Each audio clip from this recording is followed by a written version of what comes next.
अस्सलाम वालेकुम, नमस्कार, सत श्री अकाल एंड गुड इवनिंग। मैं हूं आरज़ू काज़मी और आप हमेशा की तरह से देख रहे हैं भेजा फ्राई।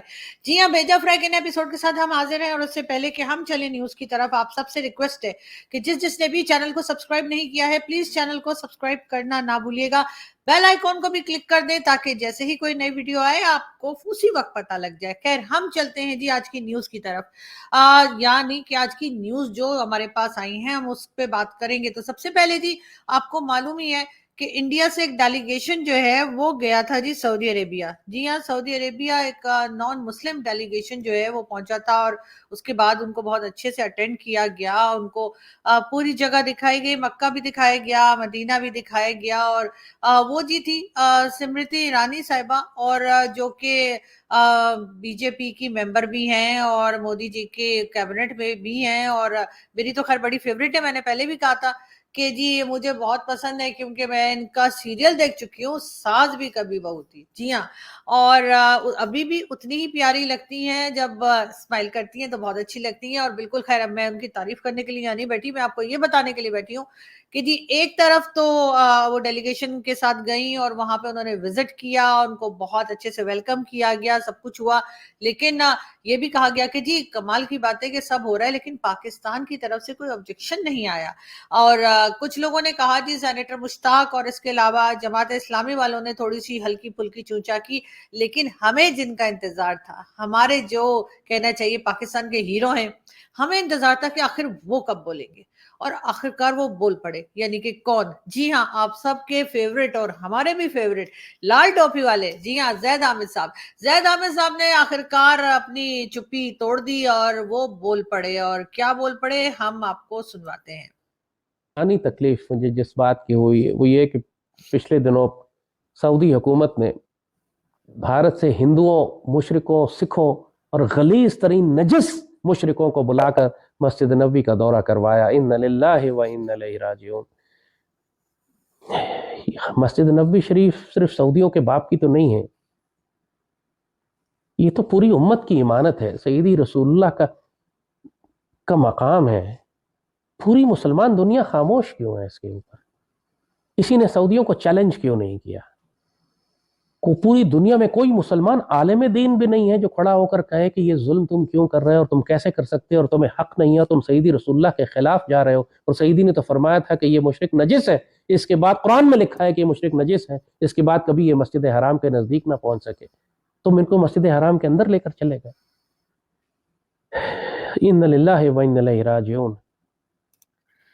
जी, और ये थे ज़ैद अहमद साहब, जो एज़ यूजुअल ज़हर उगल रहे थे। और आपने देखा कि किस तरह की बातें कर रहे थे। हालाँकि बहुत अच्छा काम किया मोहम्मद बिन सलमान ने कि उन्होंने इंडिया से डेलीगेशन को बुलाया और उनको वहाँ पर विज़िट करवाया। और बिल्कुल करवाना भी चाहिए था। लेकिन ज़ाहिर है ज़ैद अहमद साहब की तरफ से इसी तरह की स्टेटमेंट आनी थी। हमने किसी अच्छी बात की उम्मीद उनसे वैसे भी नहीं रखते। मगर इस वक़्त भी उनकी जो वीडियो ये वायरल हो रही है उसमें वो यकीनन उल्टी-सुल्टी और बिल्कुल गलत किस्म की बातें करते हुए ही दिखाई दे रहे हैं। खैर, उनको ऐसा नहीं करना चाहिए। लेकिन साथ-साथ एक वीडियो और मैं आपके साथ शेयर करना चाहूँगी और इसके बारे में बहरहाल यही कहा जा रहा है कि ये एक फेक वीडियो है।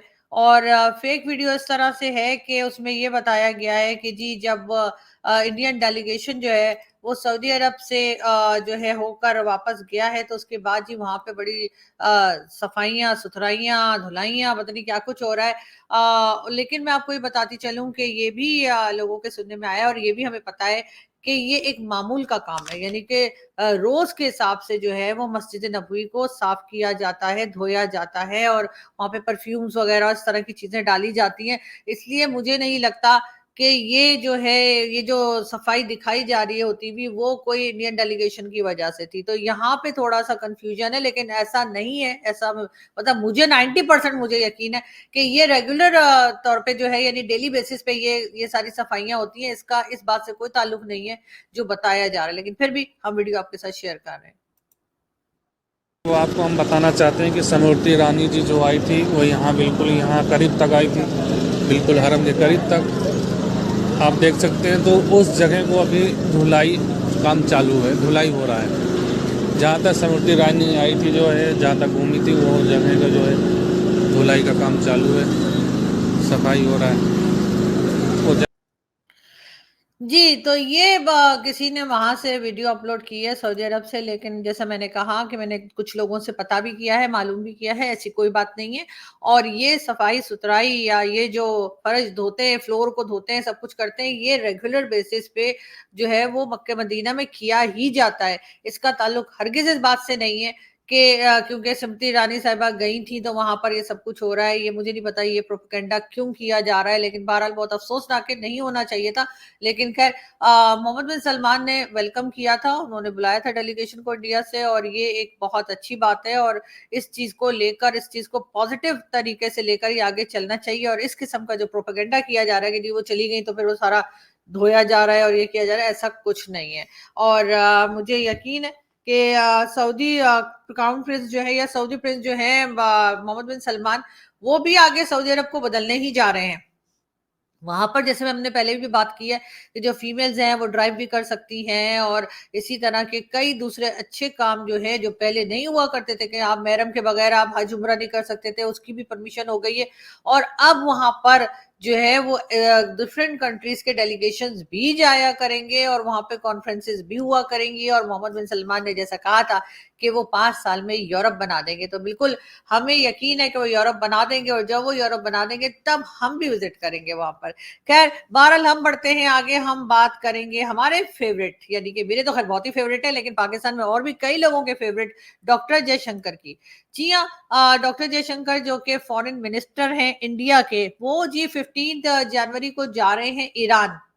जी हाँ, ईरान के विजिट पर होंगे डॉक्टर जयशंकर और वहां पर कहा यह जा रहा है कि 15 जनवरी से उनका विजिट स्टार्ट होगा और वहां पर बात होगी जी चाबहार पोर्ट की बात होगी, अफगानिस्तान पे बात होगी, रिसेंटली जो डेवलपमेंट की गई है उस पे बात होगी और वेस्ट एशिया की बात होगी। जी हाँ, ये सारी चीजें, ये सारी बातें करने के लिए और ये सारी डिस्कशन के लिए जो है डॉक्टर जयशंकर जो है वो ईरान जा रहे हैं और यकीनन सबकी नजरें उसके ऊपर होंगी कि यानी कि इनके विजिट के ऊपर होंगी और सब यही सोच रहे होंगे, यानी आज जिस वक्त आप ये वीडियो देख रहे हैं 13 जनवरी है और 13 जनवरी के बाद 2 दिन के बाद जो है वो पहुंच जाएंगे डॉक्टर जयशंकर जो है वो पहुंचेंगे जनाब ईरान।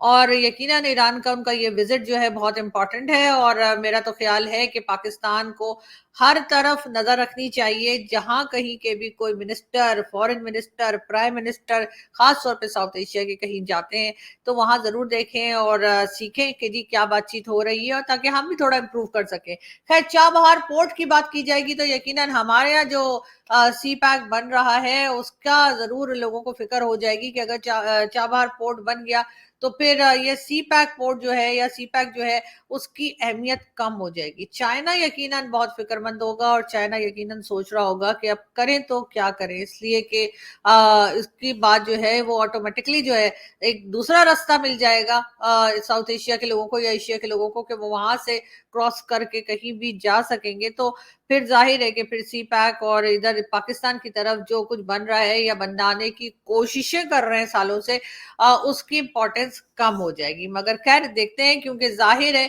कि जब से पीएम मोदी की गवर्नमेंट आई है तो उनका पूरा फोकस जो है वो इकोनॉमी पर है, ट्रेड पर है और इसी किस्म की चीजों पर है जिससे उनकी कंट्री को फायदा हो। अब कहने वाले ये भी कहते हैं, बल्कि मेरे एक बड़े अच्छे दोस्त हैं और वो उनका कहना पाकिस्तान में उनका कहना ये कि जी आप कुछ भी कह लीजिए पीएम मोदी को कि जी वो मुसलमानों के साथ ये कर दिया तो पाकिस्तान के साथ वो कर दिया तो फलाने के साथ ये कर दिया, लेकिन अगर आप उनको सही से स्टडी करें मोदी जी की जो पॉलिसीज हैं, मोदी जी के जो काम हैं, तो उन्होंने अपनी कंट्री को बहुत अच्छे से संभाला है। उन्होंने अपनी कंट्री को जो है बहुत आगे तक लेकर गए हैं, इकोनॉमी, फॉरेन पॉलिसी, ये सारी चीजें जो है वो बेहतरीन कर दी हैं। यानी कि पीएम मोदी जो है वो भारत के लिए एक बहुत ही अच्छे और बहुत ही सक्सेसफुल प्राइम मिनिस्टर के तौर पे हमें सामने नजर आते हैं। जहां तक मुस्लिम्स की बात है तो आप देख ही रहे हैं कि मुस्लिम कंट्रीज तो उल्टा उनको बुला बुला के बिठा रही हैं, उनको अवार्ड्स दे रही हैं, साथ उनके मिनिस्टर्स को अब तो सऊदी अरब तक ने बुला लिया। तो अब और हमें क्या चाहिए, बाकी हम रह गए तो हमें तो वैसे ही हर बात में आपको पता है प्रॉब्लम है, तो हमने तो कोई बात माननी नहीं है।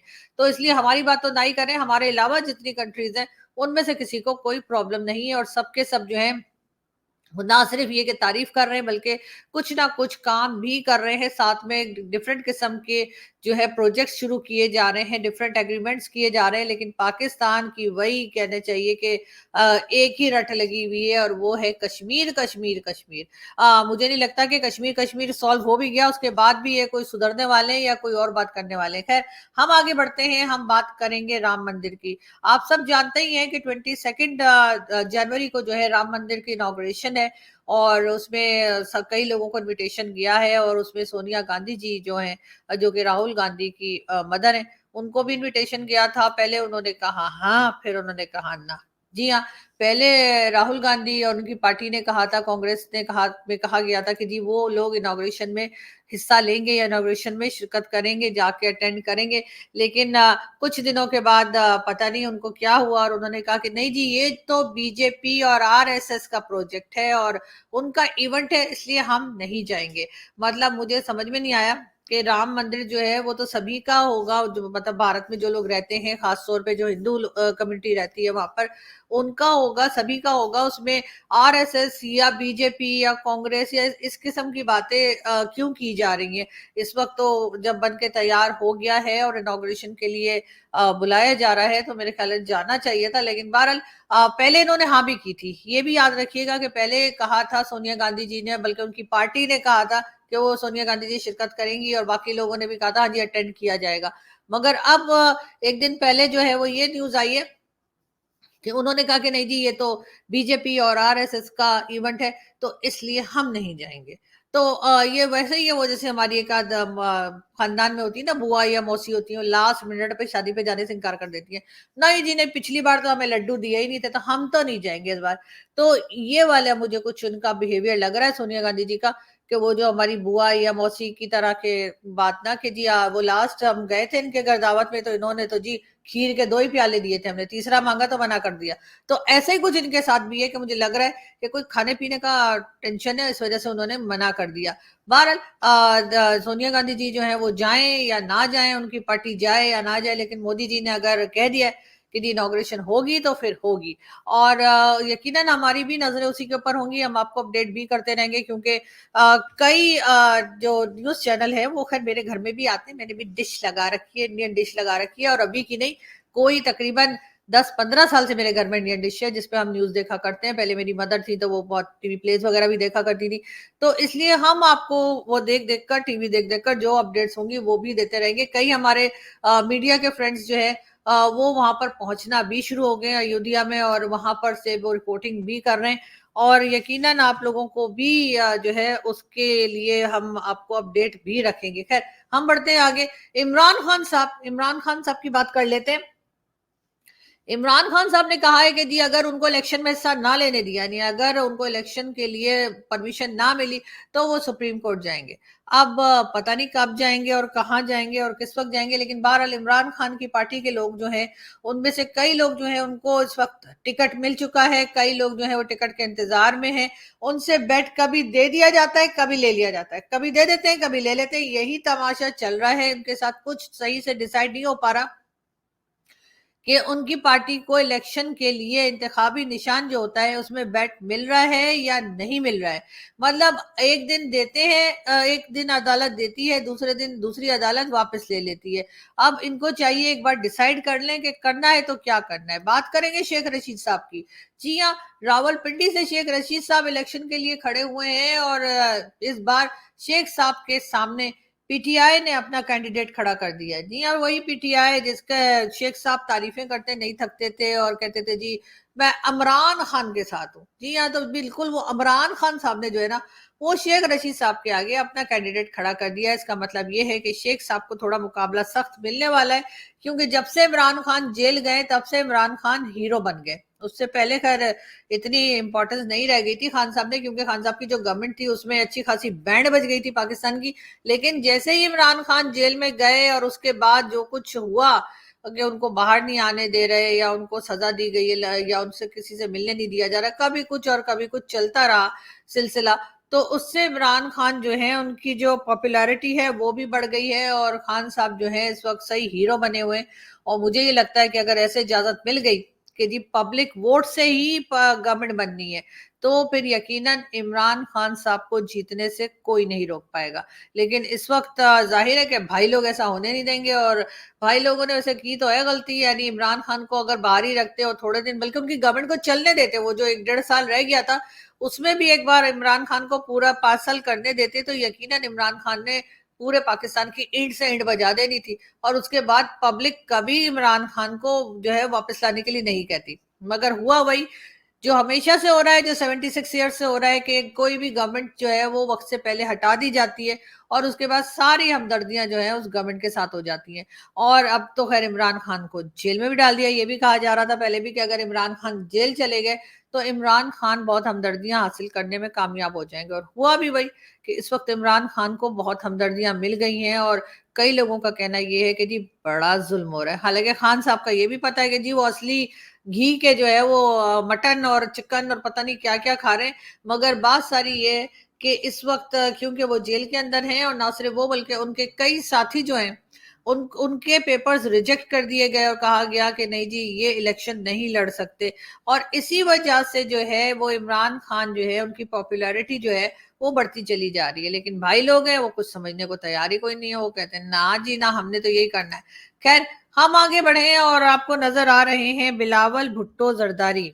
जी हाँ, और बिलावल भुट्टो जरदारी साहब नजर आ रहे हैं, तो जाहिर है वो कोई बात भी कर रहे होंगे। उन्होंने जी ये कहा है कि अशराफिया ने गरीब दुश्मन सियासी जमातों को पंजाब और मुल्क पर मुसल्लत किया है। यानी अशराफिया यानी जो उनका कहना ये है, अशराफिया से उनका मतलब ये है बिलावल भुट्टो जरदारी का, कि जो हमारे यहाँ यानी अपर क्लास है, जिनके हाथ में पावर है, वो कह रहे हैं कि उन्होंने जो है पूरे मुल्क पे गरीब दुश्मन सियासतदानों को जो है वो पंजाब और पूरे मुल्क के ऊपर लगा दिया। खैर ऐसी बात नहीं है, आप तो ऐसे बात कर रहे हैं बिलावल साहब जैसे आपने जो है वो सिंध में बहुत शहद और दूध की नहरें बहा दी हैं। हालांकि सिंध के लोग भी सर पकड़ के बैठे हुए हैं, लेकिन बहरहाल बिलावल साहब को वो कहीं से दिखाई नहीं दे रहे, और उनको अगर कोई दिखाई दे रहा है तो वो सिर्फ और सिर्फ उनको दिखाई दे रहे हैं, यानी कि बोले तो ये लोग, यानी कि पंजाब उनको दिखाई दे रहा है, और सिंध के बारे में वो कोई बात अभी तक करी नहीं है। जब से इलेक्शन की डेट आई है और कहा जा रहा है कि इलेक्शंस हो जाएंगे टाइम पे, तब से बिलावल भुट्टो जरदारी अगर कोई बात कर रहे हैं तो सिर्फ पंजाब की बात कर रहे हैं। सिंध की अभी तक उन्होंने कुछ नहीं कहा, सिंध के लिए उन्होंने बिल्कुल कोई बात नहीं की है। खैर हम बढ़ते हैं आगे, और ये जी आपको मरियम औरंगजेब दिखाई दे रही हैं, और मरियम औरंगजेब साहिबा जो हैं, जी हाँ, उनको भी जो है वो आजकल कुछ नाराजगी चल रही है। उनका कहना ये है कि जी महंगाई बेरोजगारी के जिम्मेदार जस्टिस मुजाहिर नकवी और जस्टिस एजाजुल हसन है। ये कहना है जी मरियम औरंगजेब का, और ये दोनों जस्टिस वो हैं जिन्होंने रिजाइन कर दिया है। जी हाँ, ये आजकल नया एक खेल शुरू हुआ है पाकिस्तान में कि हर दूसरे दिन एक ना एक जस्टिस या एक ना एक जज जो है वो रिजाइन कर देते हैं। लेकिन बहरहाल मरियम औरंगजेब का कहना ये है कि ये दो जजेस जिन्होंने रेजिग्नेशन दिया है वो दोनों ही महंगाई के लिए भी जिम्मेदार हैं और बेरोजगारी के लिए भी जिम्मेदार हैं। बहरहाल वो डिटेल में नहीं गई कि उसकी क्या वजह है, लेकिन खैर उन्होंने ये इल्जाम लगाया है। अब देखते हैं कि किसी तरफ से कोई जवाब आता है या लोग सुनकर आराम से कानों में तेल डाल के बैठे रहेंगे। हम बात करेंगे जी मुस्तफा कमाल से नाराज हैं कौन भला? शहबाज शरीफ साहब, और उन्होंने NA 242 से दस्तबरदार हो गए हैं। जी हाँ, शहबाज शरीफ साहब ने कराची से भी इलेक्शन लड़ना था, और NA 2 सॉरी ये तो नेशनल असेंबली है। जी हाँ, नेशनल असेंबली से उन्होंने जो है वो 242 से लड़ना था, लेकिन अब वो क्योंकि नाराज हो गए और कराची से उन्होंने जो है मुस्तफा कमाल को देखकर जो है अपने पेपर्स वापस ले लिए। बहरहाल शहबाज शरीफ साहब जो है वो अक्सर इसी किस्म की बातें करते हैं, लेकिन अब देखते हैं कि इलेक्शन तक वो इस पे कायम रहते हैं या कायम नहीं रहते इस बात के ऊपर। हम बढ़ते हैं आगे, और हम आपको ये भी बताते चले कि ये जो पिक्चर आपको दिखाई दे रही है, जी हाँ, ये जो साहिबा आपको दिख रही हैं अब स्क्रीन के ऊपर, उनके बारे में हम आपको बताते चलें कि जी ये पाकिस्तानी अमेरिकन है फौजिया जंजुआ। जी हाँ, इनका नाम है फौजिया जंजुआ, और ये पाकिस्तानी है और अमेरिका में रहती हैं, तो जाहिर पाकिस्तानी अमेरिकन कहलाती हैं। उन्होंने जी फर्स्ट मेयर बनी है वो न्यू जर्सी में, इसके लिए हम उन्हें बहुत मुबारकबाद देते हैं। चलो पाकिस्तानी भी कुछ बनने लगे, वरना तो हमें अभी तक यही लगता था कि हम मामू बनाते हैं सबको, लेकिन हम खुद कुछ नहीं बनते। लेकिन चले बहुत अच्छी बात है जी, आज वो पहली पाकिस्तानी है जो कि मेयर बनी है और न्यू जर्सी में, और इसके लिए हम उन्हें बहुत मुबारकबाद देते हैं। और हमारी ख्वाहिश है कि और भी लोग इस तरह के हमें पाकिस्तान में मिले और देखें, जो कि किसी अच्छी पोजीशन पे जाएं और पाकिस्तान का थोड़ा नाम जो है ना वो बेहतर हो। और जाहिर है हम लोग सह सहकर भी थक गए। मैं आपको ये भी बता दूं कि जी के साथ साथ जो है वो सानिया नस्टर साहिबा की बात हम करेंगे। सानिया नस्टर जो है वो इमरान खान की पार्टी जब आई थी, और इमरान खान साहब जब प्राइम मिनिस्टर थे उस टाइम पर भी इमरान खान के साथ भी काम कर चुकी हैं। उनको भी जो अपॉइंट किया गया है CEO of global vaccine alliance में। और यकीनन हमें उम्मीद है कि सानिया जी भी अच्छा काम करेंगी। इमरान खान के टाइम पर भी उनको काफी ज्यादा जिम्मेदारियां दी गई थी और वो बहुत अच्छे से बना रही थी, मगर बाद में जाहिर है कि खान साहब की गवर्नमेंट गई तो उसके साथ साथ कई लोग जो है उनकी नौकरियां भी गई। बहरहाल हम यहाँ से चलते हैं और आपसे मुलाकात होगी नेक्स्ट वीडियो में। अपना बहुत सारा ख्याल रखिएगा, हंसते रहिए, मुस्कुराते रहिए और हमारे चैनल को सब्सक्राइब करना ना भूलें। Thank you.